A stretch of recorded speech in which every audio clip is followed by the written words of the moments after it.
தன்னோட பொண்ணு கருப்பா இருக்காங்கன்னு சொல்லிட்டு ஒரு மேக்கப் ஆர்டிஸ்ட் கிட்ட கலர் ஆக்கிறதுக்காக அவங்க அம்மா கூப்பிட்டு வந்திருக்காங்க. இவங்களுக்கு கலர் ஆக்கினா நல்லா இருக்காதுன்னு அவன் சொல்றான். இருந்தாலும் பரவாயில்ல பண்ணுங்கன்னு சொல்லிடுறாங்க. இவங்களுக்கு பண்ணி முடிச்சதுக்கு அப்புறம் அவங்க செம்ம கலரா வெளில வராங்க. அந்த டைம்ல ஒரு ரவுடி வந்து இடிச்சிட்டு இவங்களை பார்த்து அவங்க அழகுல மயங்கிடுறான். அந்த ரவுடியும் என்ன ஆனாலும் பரவாயில்ல, இந்த பொண்ணு தான் நான் கல்யாணம் பண்ணுவேன்னு அவங்க அம்மா கிட்ட போய் சொல்ல, இந்த ஹீரோயினோட அம்மா கிட்டே வந்து பேசுறாங்க. அவங்க அந்த மேக்கப் பத்தி சொல்ல வரும்போது அவங்க அதை கண்டுக்கவே மாட்டாங்க. இந்த பொண்ணு தான் வேணும்னு சொல்லி இந்த கல்யாணத்தையும் ஃபிக்ஸ் பண்ணிடுறாங்க.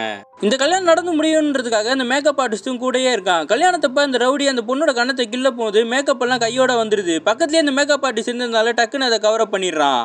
ஃபர்ஸ்ட் நைட்லாம் முடிஞ்ச அந்த பொண்ணு ஒரிஜினல் கலரோட வெளில வரும்போது அந்த மொத்த குடும்பமே பார்த்து ஷாக் ஆகுறாங்க. ரவுடியும் என்னை ஏமாத்திட்டேன்னு சொல்லி அடிக்கிறதுக்காக போறான். இதனாலேயே அந்த ரவுடியும் எனக்கு கலரான பொண்ணு தான் வேணும்னு சொல்லிட்டு வேற ஒரு அழகான பொண்ணா பார்த்து லவ் பண்ணிட்டு இருக்கான். அப்புறம் தான் தெரிய வருது அது பொண்ணே கிடையாது, அந்த மேக்கப் ஆர்டிஸ்ட் தான் கெட்ட போட்டு வந்திருக்கான்னு. எல்லாருமே என்ன ஏமாத்துறாங்களேன்னு ரவுடி வீட்டில் வந்து புலம்பிட்டு இருக்கும் போது இந்த பொண்ணு சொல்றா, உங்களுக்கு நல்ல பொண்ணா கிடப்பா, நான் வீட்டை விட்டு போறேன்ட்டு கிளம்புறா. அந்த சமயத்துல தான் இவங்களுக்கு புரியுது அழகு முக்கியம் இல்லை மனசு தான் முக்கியம்னு. அப்போ இந்த பொண்ணு வாந்தி எடுத்துடுறா. பிரெக்னெண்டா இருக்கிறது தெரிஞ்ச உடனே அந்த ரவுடியும் இந்த பொண்ணு கூடயே ஒன்று சேர்ந்துடுறான்.